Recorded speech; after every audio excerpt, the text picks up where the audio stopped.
Alors bonjour, Michel Blain, votre instructeur. Aujourd'hui, on va parler de la loi 9. La loi 9 s'applique seulement au Québec. La loi 9, ça vient du gouvernement Charest, alors qu'il y a eu la tuerie à Dawson, où est-ce qu'une jeune fille s'est faite tuer par un malade mental. Le gouvernement Charest a édicté cette loi-là, qui oblige, qui met certaines obligations sur les possesseurs d'armes restreintes. Okay? Alors, avant de pouvoir acheter une arme restreinte, il faut absolument passer le cours et le test de la loi 9. Alors, cette loi 9, vous avez deux tests, encore une fois. Un test théorique, dans lequel vous avez le droit à vos notes quand même, et un test pratique, où est-ce qu'on vous amène sur un champ de tir, et on va vous faire tirer deux chargeurs complets et on va vous regarder à ce moment-là manipuler l'arme à feu, voir si vous faites ça de façon sécuritaire. Okay? En gros, c'est ça la loi 9. Ça prend moins de temps que les deux autres cours, SISMAF et SISMAFOR, et ça doit être fait après que ces cours-là ont été faits. Okay? Les obligations de la loi 9. La loi 9 vous oblige, une fois que vous l'avez passé, vous oblige à vous mettre membre d'un club de tir dans les 12 mois où vous avez effectué le cours et le test. Et on vous donne vos résultats immédiats à ce moment-là. Alors, vous avez 12 mois pour devenir membre d'un club de tir. Sinon, vous allez devoir refaire un autre loi 9. Admettons que vous avez votre PPA, vous passez votre loi 9, vous devenez membre d'un club de tir, vous allez acheter une arme. À partir du moment où vous êtes membre du club de tir, vous avez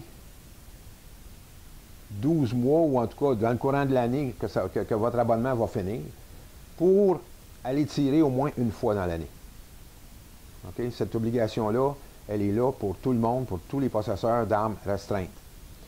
De plus, à partir du moment où vous êtes membre d'un club, vous devez maintenir ce membership en tout temps. Vous ne devez pas tomber entre deux chaises, à savoir, vous ne renouvelez pas à temps, mais vous allez déménager ou vous en allez ailleurs et vous n'êtes pas membre d'un club pendant ce temps-là. À partir du moment où vous n'êtes plus membre d'un club de tir, vous devez recommencer le cours et le test de loi 9 pour vous remettre en règle. Okay? Fait que c'est important de maintenir votre membership. Si jamais, pour des raisons X, vous n'avez pas le temps de venir tirer à votre club de tir, mais vous allez tirer au club de tir d'un ami avec lui, puis vous manipulez une arme à feu restreinte, bien, vous prenez à ce moment-là une photo du registre qui indique le nom du club, la date, et on voit bien votre signature, comme quoi vous êtes entré à telle heure, vous êtes sorti à telle heure. À ce moment-là, ça peut compter pour une présence de tir, même si ce n'est pas votre club.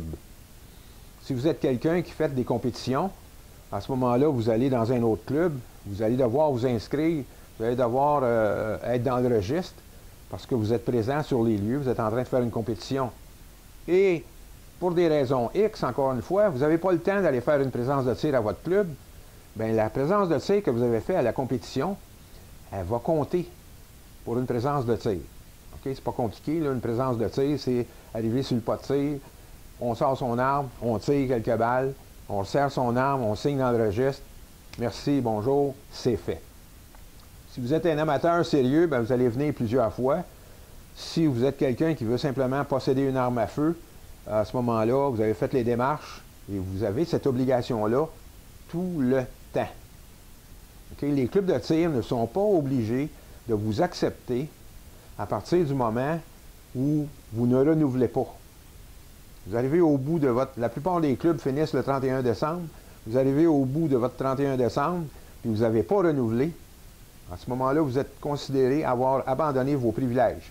À moins que vous ayez, par exemple, déménagé et vous êtes mis membre d'un autre club de tir avant la fin de votre membership, aucun problème. Le membership doit être continu. Peu importe à quel club de tir vous allez, votre membership doit être continu. Okay? Il faut que ce soit clair. Il faut que ce soit compris. Et l'obligation de tirer une fois dans l'année, est toujours présente. En passant, quand vous faites le cours et le test de loi 9, vous allez tirer, où est-ce qu'on va vous regarder tout ça, cette présence-là ne compte pas parce que c'est une formation. Alors, et après ça, vous vous mettez membre d'un club de tir, bien, la présence que vous avez faite, là, quelques semaines avant, à votre cours, ne compte pas pour une présence durant cette année de membership-là. Pour quelqu'un qui est membre, il sait de quoi je parle. Pour quelqu'un qui ne sait pas qu'est-ce que c'est une obligation de plus qu'on a au Québec, qui fait que les gens qui ont des armes restreintes sont encore plus surveillés et monitorés. Et les clubs de tir ont l'obligation de vérifier si les gens sont venus tirer. À la fin de l'année, les gens qui ne sont pas venus tirer, à ce moment-là, leur nom, ou qui n'ont pas renouvelé, leur nom est communiqué au contrôleur des armes à feu, qui va leur donner un coup de fil, et qui va leur demander pourquoi ils n'ont pas renouvelé. Est-ce qu'ils ont vendu leurs armes, puis ils ne nous ont pas avisés? Est-ce qu'ils ont déménagé, ils ne nous ont pas avisés? Est-ce qu'ils ont changé de club, ils ne nous ont pas avisés? C'est des choses qui peuvent arriver. Aucun problème avec ça si vous gardez votre membership actif.